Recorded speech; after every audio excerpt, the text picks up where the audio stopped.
She's passionate about telling stories of amazing women who are rocking the world and empowering women to live, love, and thrive. Here's your host, Katherine Gray.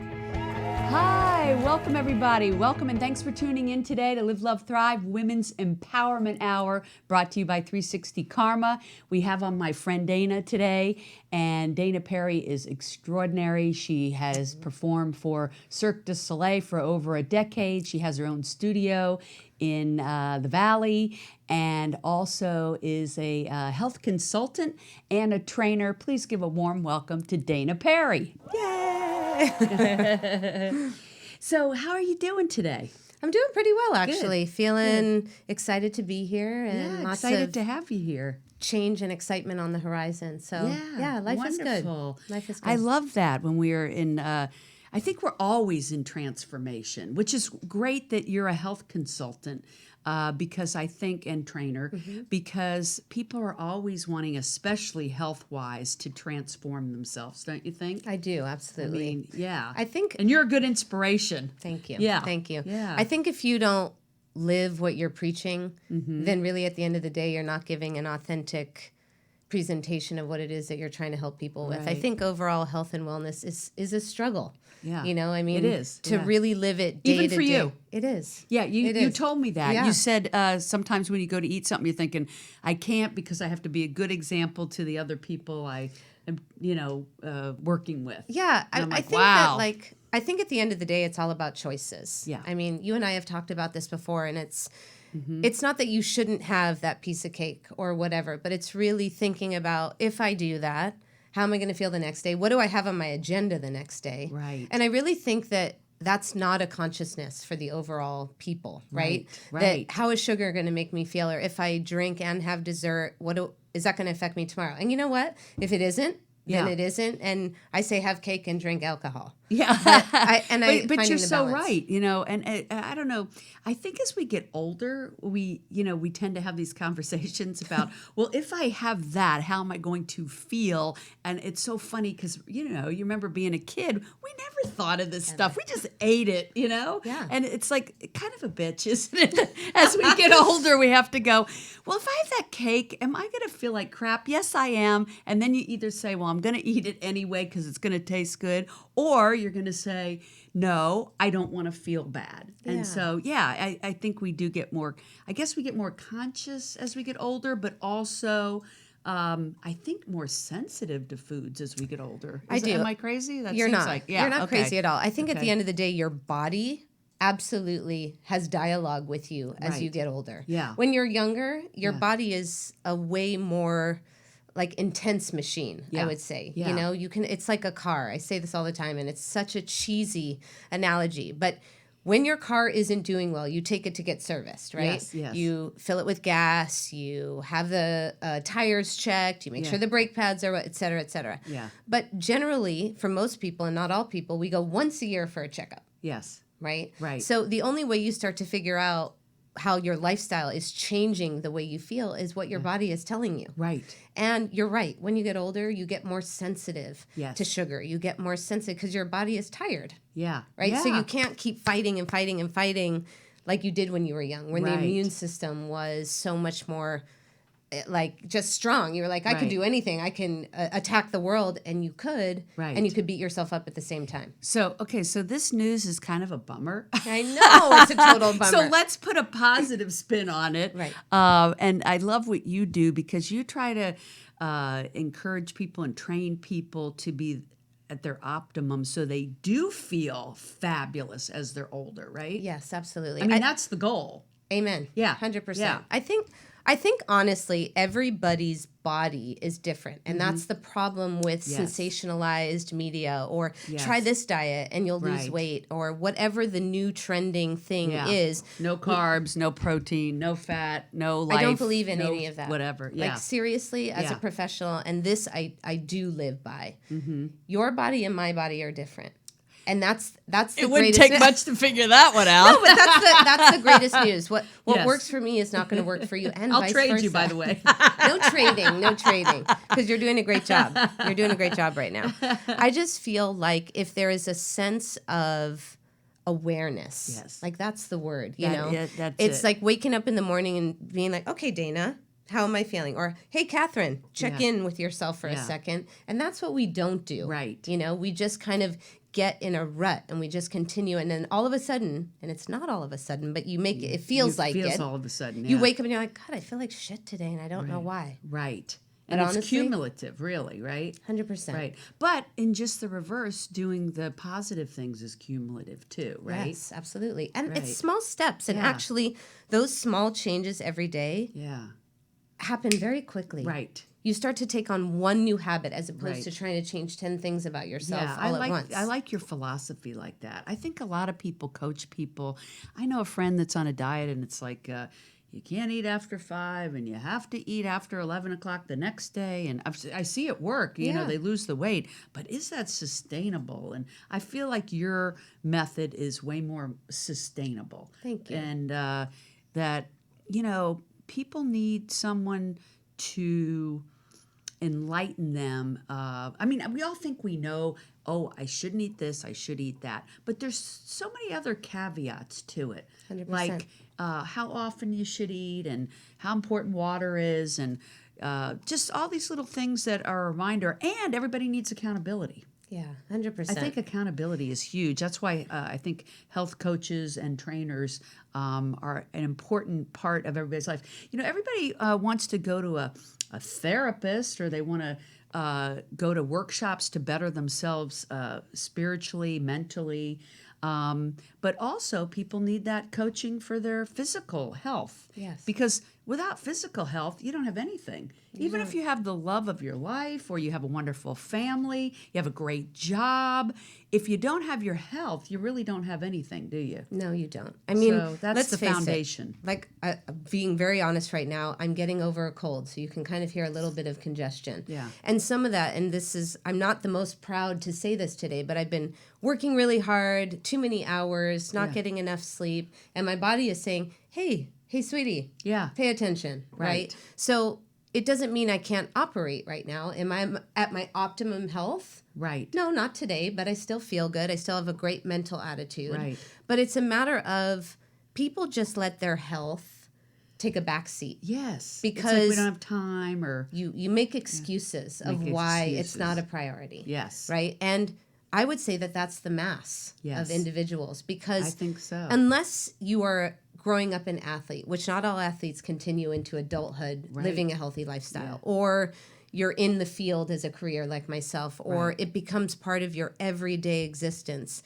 Really making conscious choices about food and moving your body seems like another job. Right. Especially if you don't love it. Yes. Now, I know you love what you do, and that's part of the crux of why you're so successful at it. And I want to mention that you have a studio over in Burbank. Yeah. Actually in Sherman Oaks. Oh, sorry. That's okay. Sherman Oaks. Shift. Shift by Dana Perri. I know you work with various everyday people as well as celebrities.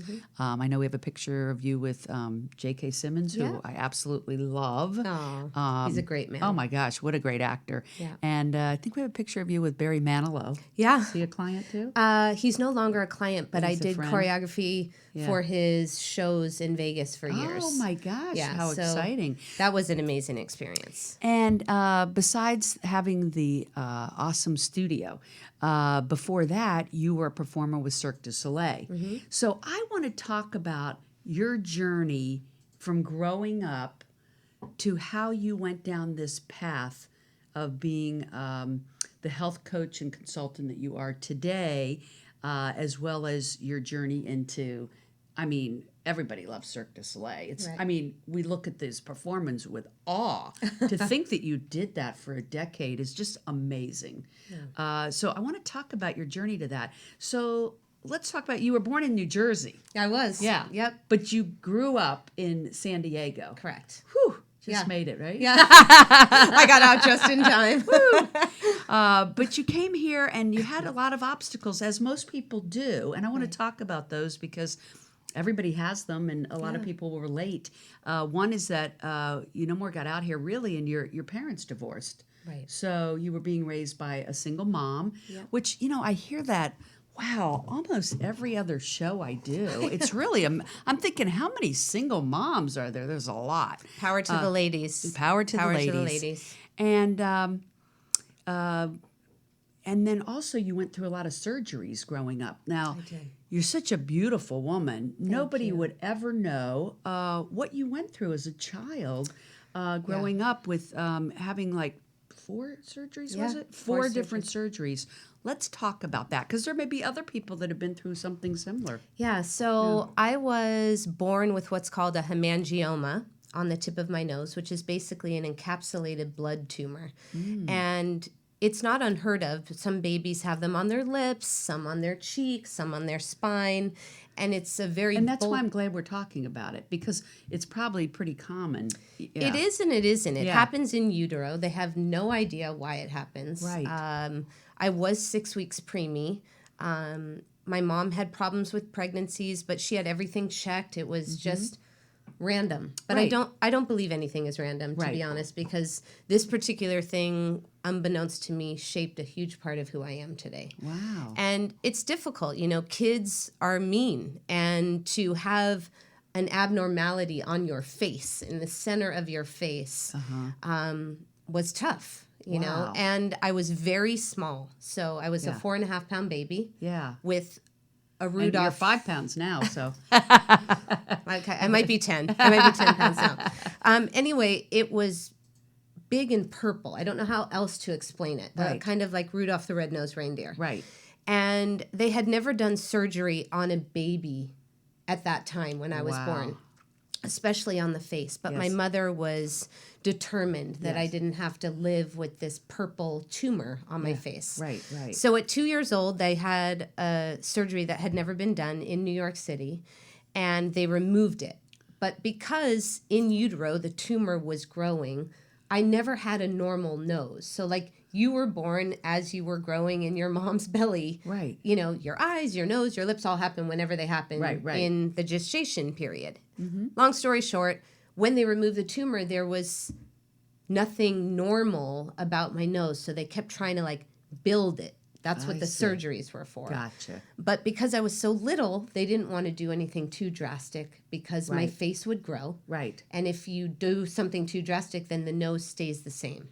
So they were makeshifting the surgery so I could breathe, and which is still, I think I have about 15% breathing through my nose. Oh my gosh. But I've just, as an athlete, gotten so used from the time I was born, I breathe mostly, which is why now that I have a little bit of a cold, it sounds so Right. nasally. Anyway, long story short. Which I didn't even pick up on, but no. you're aware of. Yeah. I'm aware of it. I feel it.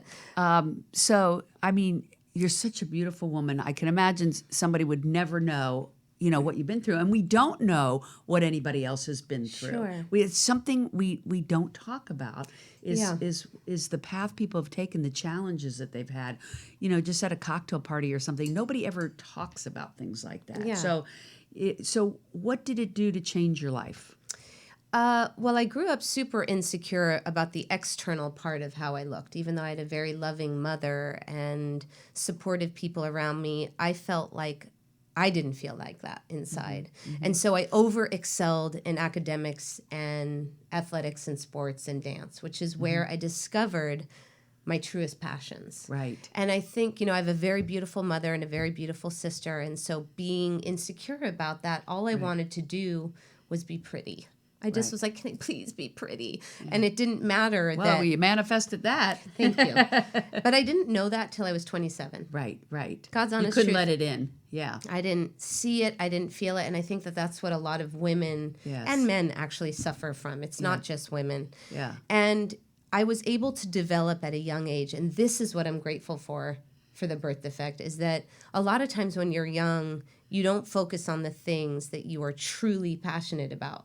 Because you just feel like, I want to be like everybody else. I want to fit in. I don't want to be abnormal. Right. And because I was little, Yeah. I was 2 years ahead of myself in school and had a birth defect. It was like, I have to find other ways to be noticed, Right. to be validated. So you gave that 180%. Beyond. Yeah. Beyond. And yeah.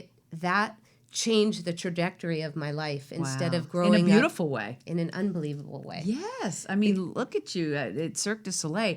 How many people in the world have an opportunity to work in that arena? You know, it's so funny. It's there are a lot of people internationally, but because it's such an anomaly, and that also changed my life. That was another very life-altering time, is that you are challenged in the most physical, mental, emotional space working in that company. I bet. Because they don't want anything cookie cutter. Right. You know, they want something otherworldly. They want something where you are testing the boundaries, which is why the audience goes, yes. What did you do in the show? What types of things? So I did aerial silks, I did Spanish web, I did trapeze bungee, dance, floor acrobatics, and then ultimately I moved into having an opportunity to be a co-choreographer, which was, it's amazing what you learn, that working for that company makes you learn that there are limitless possibilities. It does feel that way when you watch the show. It's real. It's just, you're just in awe. I mean, if somebody listening hasn't seen a Cirque du Soleil, I mean, you're really missing out. You should go see them. Yeah. I mean, they're just... I used to go to Vegas to see it. I thought it's worth the trip to Vegas just to see that. Yeah. I mean, it's so extraordinary. Well, now it's such a saturated market, right? You see it's it everywhere. more now, but then not so much. And you did this for 10 years. Yeah, on and off for 10 years. Yeah. And what did you love most about it? What did you not love most about it? I know at the time you were married. I was. So you got married really young. I was really young. Yeah. And I was with the same man from 20 to 30. Super sweet, kind, show me what it was to be in a relationship, because I had no role models with that growing up. Right. Because you were growing up with a single mom. Yes. Yeah. And did you take the divorce hard as a child? I think it affected me later in life, to be honest. I was always a mama's girl. Yeah. I wasn't super connected to my biological father, and there was so much drama at a very young age. I think at 6 years old, I was like, oh, good, he's out. Right. Like somewhere, you know, some kids like get a 6-year-old would think. Right. Yeah. But it affected me later in all the things that, like, I found myself doing in personal relationships due to the fact that I didn't have a male role model at that time. Thus, the marriage didn't work. Yeah. Right. Well, actually, I have to be quite honest. The reason that marriage didn't work is I was on tour. Right.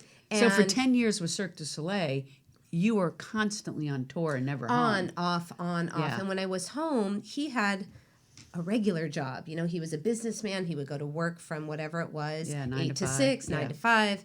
And here I was, you know, so excited about everything that was happening on the road. And in my immaturity, and I can say this now, I was bored. Yeah. You know, it's like you're living this otherworldly life. You come home. A big life. Huge. Yeah. And then you come home and you're like, hey, you want to have like pasta for dinner? Wait a minute, you were eating pasta?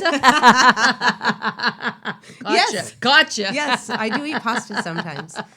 But I think, you know, neither one of us was mature enough or had the tools. Like, I don't have anything to say bad about my ex-husband. I really don't. Right. Like, isn't that wonderful? kind man. Still friends? We're still friendly. Friendly. Yeah. Got it. Okay. But at the end of the day, it's like he wasn't my partner, my life your partner. person. So, you know, but every relationship we go through, don't you think they're all put in our path to help us grow? yes. Yeah. If you're awake and aware enough to know what you're supposed to learn from it. Right. Or sometimes you learn after or whatever. Yeah, exactly. You go, oh, that's why that happened. Yeah. So you were married and then you got divorced and then you're on, you know, you're traveling. So did you continue with Cirque du Soleil after that? I did. Yeah. I did. The one thing, though, every time I came, so because I was a competitive gymnast and a dancer growing up, that physical part of who I am just transcended into being a performer, right? And then when I came back off tour, sometimes there would be months that I was home. And it was like, oh, I should probably do something, right? So that's where personal training and group fitness came in. Oh, I see. I got certified like over 20 years ago. Oh. So I would come home and I would personal train clients and I would teach group fitness and I fell in love with it, not knowing that would be my next career. Right. I mean, seriously, I think when we talked last, I said to you, if anyone would have told me that I was going to end up in the fitness industry helping people change their lives, I would have laughed. Yeah. Really? You know? Yeah, I just didn't. You didn't see that for yourself at that time. Yeah. Not at all.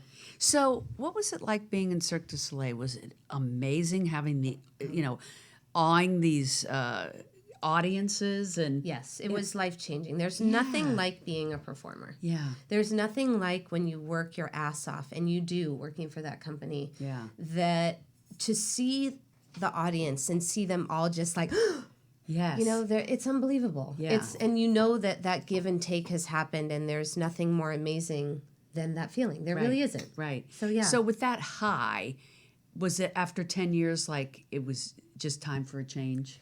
Yeah, it's funny. I can imagine it would be wearing. You're a gypsy. Yeah. You're living on the road, and I'm, for someone who's very artistic and very out there and will go for anything, I like home. Right. I love the solace of home and the structure of, and that's really where, like, starting to personal train and see the results that I was giving people and helping them achieve, and the nutritional consulting and opening the studio, all of those things. It was such a beautiful marriage of all of the years of giving to audience members. Yes. That it was like, I kind of want a more normal life. Yeah. But how lucky for these people to be able to work with you with that background too. I always say I take an extraordinary. artistic approach to fitness. Yeah. Yeah, well, thank you. And then I read about your studio. You have like a special kind of flooring in there that like, helps with impact and Exactly. So I have a one-of-a-kind spring floor, and what that does, we're the only studio in the world right now who has it. and it's called Shift by Dana Perri. Shift by Dana Sherman Perri, Oaks. and Perri is Perri. So if Correct. somebody's just listening, Yep. they can look you up at danaperri.com. Shiftbydp.com Shiftbydp.com and danaperri.com. and danaperri.com. Perfect. Because I also have online subscription service where if you don't live in Los Angeles and you want to work out with me at home, you can do that online. Oh, do you do that through Zoom or something? Or I don't do it live, but I do have. You can do Coach it 'em. live, Yeah. but I have videos that you can download Oh, cool. if you're somebody who works out at home and doesn't enjoy it. Some people don't like group fitness, right. So Yeah. I like the energy of the gym or a studio and Me too. being around people. But you're right. Some people like to work out at home. some people get intimidated by that. Some people get inspired by it. You know, it's very so funny you're individual. saying that because I go to Equinox and I always kid my friends. I said, I think I'm the oldest one there. It's like really, West Hollywood's really young. And I have these guys come up to me and they're like, I wish my mother worked out like that. And I'm kind of insulted, but then I'm thinking, well, at least they didn't say grandmother. But it is Yeah. like making yourself go to the gym is just like brushing your teeth. That's what I Yeah. tell people. Yeah. Just make it part of your daily routine. Yeah, and you kind of sometimes don't want to go, but then when you're leaving, you're like, yes. You feel like a rock star after. Yeah. Well, there's an old meme or a saying somewhere that says, "I've never had a good workout," says no one ever. Right. I mean, That's there is true. a feeling, there is an endorphin rush. Yes. That is, I mean, I would say I'm addicted to that feeling because when I don't, I'm like, I don't feel great. Oh, totally. If I don't walk or work out or do some sort of movement, I totally get like, kind of feeling, not the exuberant self that I like to feel. So I get what you're saying. Absolutely. Like if I'll feel that way, I'll be like, well, if I make myself go do that, I know I'm going to lift my mood and feel pretty rockin'. So, yeah. That's great. Yeah. What an awesome thing to be doing for a living. First of all, that you walk the walk and talk the talk. So you're making yourself feel great every day. Yeah. And then helping other people to feel great every day. Because that's what you're doing. Yeah. I feel blessed. Yeah. And it sounds, I know, airy-fairy or cheesy, but really I love what I do. I love it because seeing people find their personal truth physically and mentally, because they have to go together if you're going to really make a lifestyle change. Right. If it's not happening here, this really won't happen. Not long term. Like you can do anything short term quickly, but in order to maintain it for a lifestyle, that beautiful connection is something that I love teaching people. It's a hard skill if it's not natural. Right. And I think it is not natural for a lot of people. It isn't. And I think it's a gift of yours, but you also have that gift of helping other people to attain that. Thank you. Yeah. And I do think that that's something that we implement in every area of our life. Every area, whether it's doing what we love or maintaining our health or finding that love it is all a choice. People think life happens to them, but I believe every one of them is an intentional choice. 100% agree. Keeping awareness, what's good for us, what makes us feel good, what doesn't make us feel good is not just about food, but about people. Yes. And about what we're doing for a living and that conscious living. I think it's a beautiful thing happening in the world right now. As much turmoil as there is, I do believe that there's a consciousness raising on the horizon that's starting to bubble. Yeah, At least I'd like to think that. I agree, but I believe it to be true because the discussions are happening. Yes. You'll sit down to lunch and it's not just, hey, what's going on in your life? There's now an awareness about politics and how you might personally be affected. Whereas when I was younger, these were not the conversations we were having. It just wasn't. Yeah. But there's... Did you try that new tequila? Yeah. It's literally, we've now created some depth and layers to our Yes. conversation, and that heightens awareness. Yes. And I think when you are a doer or when you are someone who wants to advocate change, it's so much more inspiring to bring up things that are uncomfortable so that change can actually occur. Yeah. And that's the same thing with health and wellness. Let's face it. Yeah. When you are living an unhealthy lifestyle, there's probably turmoil underneath why that is. Right. You know? Well, I love what you're doing. I think you're making a beautiful difference in the world. Thank you. And I think you're an extraordinary woman, and I appreciate you being on the show today. Oh, it's so my pleasure. Thank you, Catherine. Thank you. Thank you. And thanks so much for tuning in. We hope you look up Dana Perri and her shiftbydp.com in Sherman Oaks. Sherman Oaks. We love Sherman Oaks. Yes. Make it a great week. Hugs and happiness.